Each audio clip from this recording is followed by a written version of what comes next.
Hi, I'm Dan Robbins. I'm the principal here at the Hardin County Schools Early College and Career Center. And we're excited this week that we are welcoming 8th graders from across our district to visit EC3 and Hardin County Schools pathway options that are available to them as early as their freshman year. In particular, today we have West Hardin Middle School. We already had East Hardin Middle School yesterday. Later, even today, we're having St. James School come. Anybody in sports? Anybody in band? Anybody in choir? Anybody in drama, musicals? Do any type of afternoon activities, sports, any community events in Hardin County? Most likely, at some point, one of us is going to be there with a camera and filming. All right? What's this called? Tripod. Why is it called a tripod? It's 3 legs. What do you call a two-legged tripod? Bipod. A broken one. You can't have a tripod if it's only got 2 legs. See? I didn't get to tell my joke this morning, so I better make up for it now. So everything, we are always streaming. There's always something. Local channel, cable channel 2, or on YouTube, there's always that. You can always check it out. You might see yourself in it because we're always out and about. Right now, we're filming for channel 2 over here. Jacob behind the camera is recording that will then be on HCEC-TV. All right, that's what we do. You have the opportunity as a media arts students to work your way up to become an intern. An intern is then not really in the classroom. You are at the studio or throughout the district recording during the day, during your class period. It's a really cool experience. You get to mess around with the cameras. You get to do some editing. We get you Adobe certified. And you can start doing a bunch of stuff or making YouTube videos for your friends. Whatever pops up in here, you read it off of there. But for pretty much all for this is like you just press start prompting. And this one makes you go faster, and this one makes you go slower. And this is the receiver, and you put it like up here, and like this like gets the audio for like those kind of microphones. And this is like the microphone that you hook up your shirt. They got a windbreaker, which like I guess makes it like more clear to hear. And if you could all like step in front of the telephone too. Come on. Yes. All right. Are you ready? All right.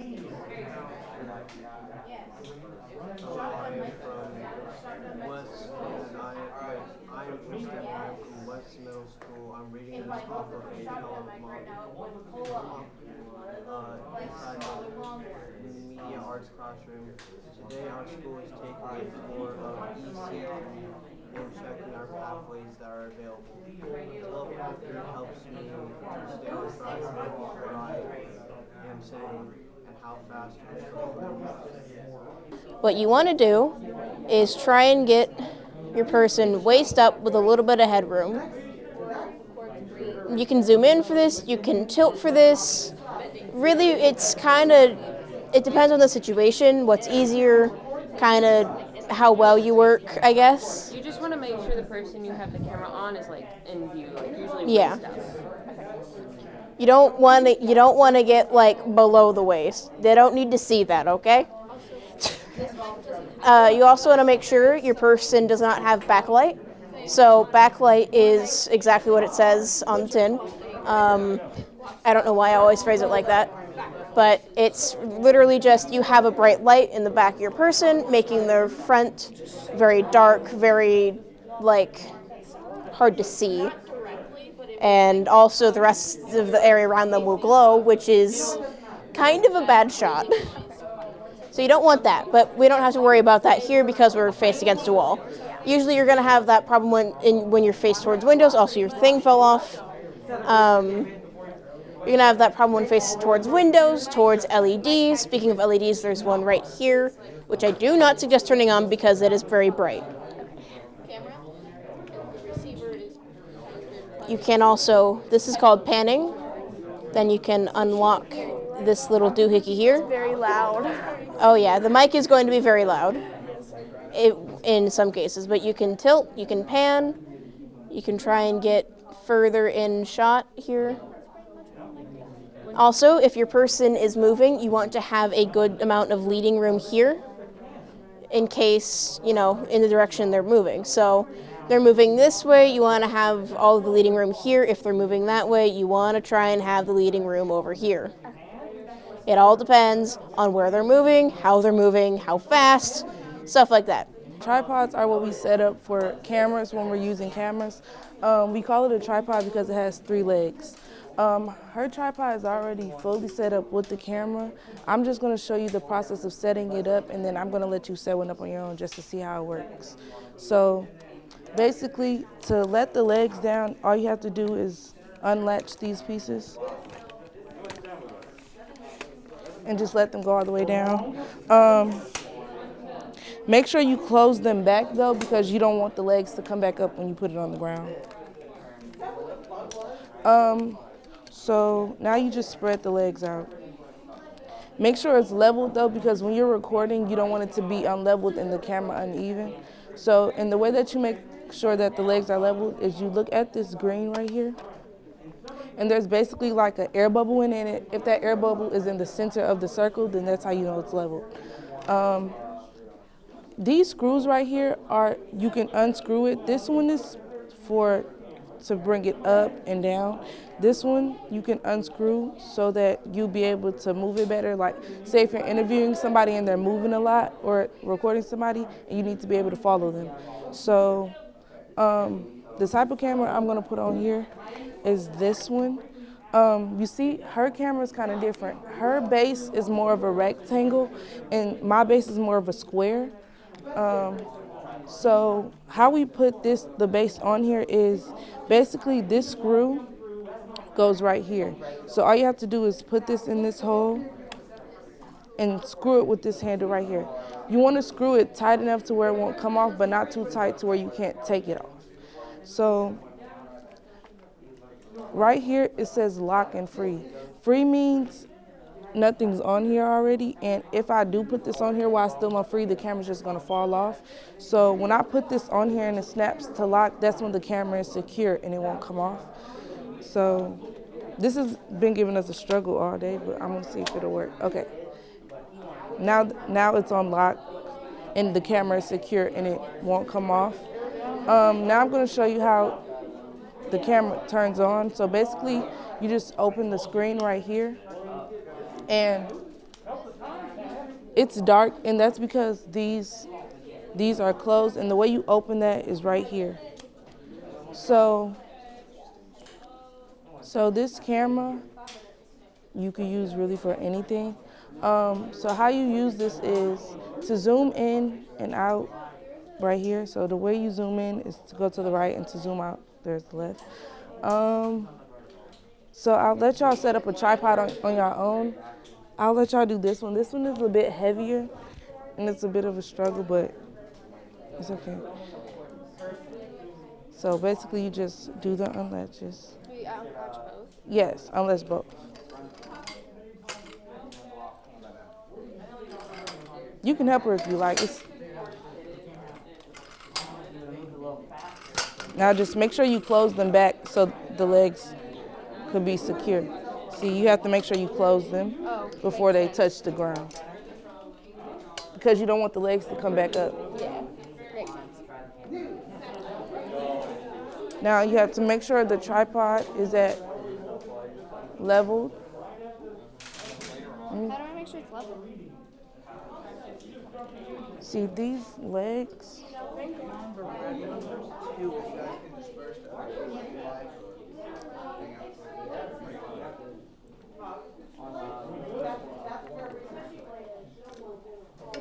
Okay, sometimes it doesn't look, yeah. So basically that's how you set it up. Hi, welcome to Automotive Technology. In this class you're gonna learn and work on cars, hence the name Automotive Technologies. To begin this pathway, you're gonna have to be a sophomore to start this class. So what you're gonna have to do is during your sophomore class, you'll be coming in here third period during high school. You're gonna spend a lot of time in the classroom learning about shop safety, different types of tools to use on different kind of cars, and you're gonna learn about the different kind of cars that are gonna be coming in here. After that, your junior or senior year, you're actually gonna be taking maintenance light repair A through D, A, B, C, D, like the song. This is maintenance light repair part C. I'm nearing the end of this pathway. So in this pathway, we are working towards 10 AFC ASE certifications, meaning that when you get all those 10, you be a master tech. But you really only need 2, and that's electricity and engines. But the more you have, the more job opportunities are going to be open to you right out of high school. So please strive to get those 10. So in this class, if you take maintenance light repair part A and D, or part A through D, it's a 2.5 long hour class. You're going to be spending half the class in the classroom. After that, after you get those knowledges, you're going to learn the different systems, your engines, your electricity, your AC, your steering, your suspension. You're going to learn about everything there is to know about a car. After you do that, for the next half of the class, you come out here, you're going to take that knowledge, you're going to put it to the test on our project cars out here. This class is strictly project-based, so we're not just switching parts, seeing which goes where. We're not doing that. We have to look up service information, we have to look up different kind of specs, we have to look up everything to make sure everything is correct. With that being said, 2 of our main project cars here is our 1972 Chevelle provided by Chef Ramsey. This is actually his car. Another project car that we have in this class, right past me, if everybody would split, is our Corvette back here. That's actually Mr. Pitt's car. Mr. Pitt is right there, the man with the awesome beard. That's Mr. Pitt, that's his car. He got it last summer for about $350 as a frame. Since then, he LS swapped it and has now been working on it. It does run sometimes, but right now it doesn't because the fuel pump is broken. We had to get that fixed. Right now, the Chevelle has a vacuum problem, meaning it's not getting air somewhere. So that means we have to go in there, we have to figure out where that is, and we have to patch it. Huh? Oh, I'm sorry. It's a timing issue. My mistake. I haven't worked on the Chevelle. I don't know. I have worked on the Corvette. So, in this class and throughout high school, you're going to find out shop classes. A lot of people say that shop classes are male-dominated. That's not true. A lot of females have actually taken this class. Right now, we do have a female in here, Tia Bailey. She's one of our better technicians here. She's one of our better technicians. We had a female last year, or the year before, I can't remember which one, who actually came in here, got all 10 ASE certifications, and got a Swope family internship at the dealership. So that's an awesome opportunity to take. With Swope family, we do a co-op, meaning you can have a job while school is happening. With that being said, you come in here, probably first and second, knock out the class time, then fourth and fifth, you actually go to Swope family dealerships and you work, and it counts as a class credit. So not only do you have a job and are getting paid, but you're also getting a class credit for it. So it's kind of like you're getting a class credit and getting paid. It's a double win for you. And it's a win for them because it looks good on your record. So with that being said, you can bring your own cars in here as well. You have to get the form signed by Mr. Pitt, your mom and dad, and a school administrator. Once that happens, right now, one of our students here, Matt, has brought his Altima in, and everybody's working on it. If you don't want everybody working on it, just tell Mr. Pitt, and Mr. Pitt will strictly enforce that. He's very strict about that. So, this is our Ford Exploder. The reason why we call it an Exploder instead of an Explorer is because every time we try to start it, it runs for like 2 seconds, makes a lot of pops, and dies. So we don't actually know what's wrong with it right now, other than that it's misfiring. So with that, as you can see, 2 of our shop buddies and James are working on this car right now, trying to figure out the problem. Right now they're troubleshooting.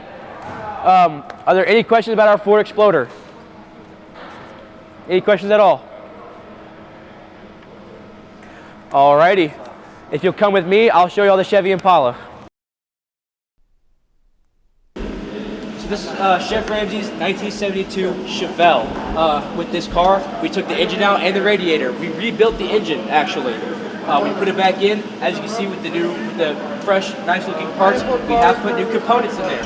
So therefore, it runs. Right now, there's a timing issue, meaning that it misfires here and there. We have to get that fixed. Our friend Gabe here went to start it one day, put starter fluid straight in the intake, blew up in his face, literally, like fire in his mouth, pretty much. We did take the radiator out. The radiator comes right here. We took this off. The last part, took this off, took the radiator out. You can see right here, not really too good. It's very thin, very fine. This, we did take it out. We replaced it. So, are there any questions about the 1972 Chevelle? That concludes our time here. Okay, if you guys just want to file in, come on, don't be shy. Get people on this side too. Yeah. We're making half circle. Come on in. Don't break it. It's a little bit expensive. Okay, so my name is Gabby. I am a senior at North Hardin High School. I am M&A certified, phlebotomy certified, and EKG certified. My name is Chloe. I am a senior at Central Hardin. I am M&A certified and EKG certified, and I'm working on my pharmacy certification and my phlebotomy certification. Is there anyone interested in the healthcare pathway? Nobody's interested? Okay, well, I'm just going to explain the classes that we all have to offer, and if you are interested in the pathway, the classes that you will need to take. So for your freshman year, you have to take Principles in Health and Science. That class is just the basics, the platform that you guys will need for the rest of the future classes. And then your sophomore year, we have emergency procedures and medical terminology. In emergency procedures, that class gets more hands-on, and you do become BLS certified, so that's like CPR, things like that. And then your junior year, we have M&A, which is this class right here. And we also have a new class that we have to offer, which is a medical administration.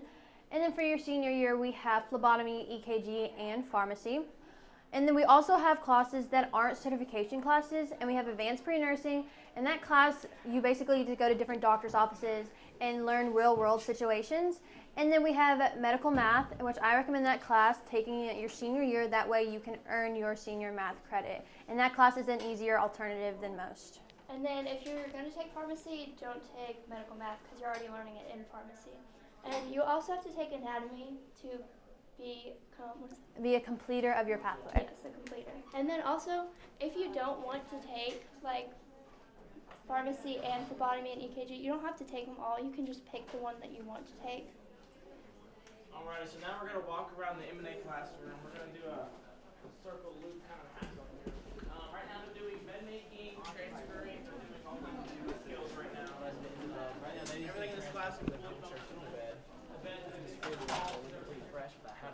So now this classes are phlebotomy, EKG, and pharmacy. These are phlebotomy, EKG, and pharmacy. So if you look behind you, those are where we do our EKGs. We have 3 beds in total, 3 EKG machines. At the beginning of the trimester, you practice on the dummies, the placements of the EKGs. And then after you pass a skills test with Mr. Daniel, you do practice on each other. And it's the same thing with phlebotomy. At the beginning of the trimester, you practice on the fake arms. And then later, after you pass your tests, you practice on each other. And then pharmacy is a 2-trimester class. The first trimester is just learning all the information you need. And then you have to get a certain grade in that class to go on to pharmacy 2. And that is where you actually go to the pharmacy and you start working at a pharmacy and learn that way, hands-on stuff. Alright, we're going to walk this way now. Right here's the arms, like they said. You'll practice on the arms first, and then right now, then you'll practice on each other, taking blood from each other. They're actually learning right now how to take blood out of an arm. So we're going to keep our voices down when we go next to them. And then over there is where the blood taking actually happens. Inspect my needle. So we do have one of the babies that we do practice on in emergency procedures. I'll show you guys, and if you guys want to, you guys can try it as well. It's not anything drastic. So basically you just do this, and if the light is green, that means that you're doing the right compressions and there's blood flow going to the brain. But if there's red, then they're not getting enough blood flow. And they're, yeah. Does anybody want to try it? Here you go. Squeeze it, yep, make sure you've got a good rhythm going. That's rhythmy. It's important for us to make sure that all of the students that are 8th graders that have the option to choose Hardin County Schools know what options they have. Many years ago, those opportunities were not presented to students. Even myself, as a former student of Hardin County Schools, did not have the same options that are available now. But now we have a plethora of options, and in fact, we're probably more opportunity rich than we've ever been. So students are here today visiting the career pathways that are offered here at EC3, as well as at John Hardin High School with our criminal justice pathway. We know that students have even more options at their high school in the agriculture, business, family consumer sciences, JROTC, as well as in the arts fields that they can choose from. And they'll get an opportunity to tour their individual high schools before that they actually attend there as freshmen. But we just take this opportunity during this week to give our students an inside look at to what our pathways can offer them in recognized industry certifications, potential job opportunities in co-op and or internships. And so it's just a day to share, to get their mind spinning and thinking before they do the scheduling process that will happen in approximately 2 to 3 weeks right after we get back from our Christmas break. Students will meet with an individual counselor one-on-one to make decisions about what their course sequencing would look like for their freshman year and even into their future as they graduate high school.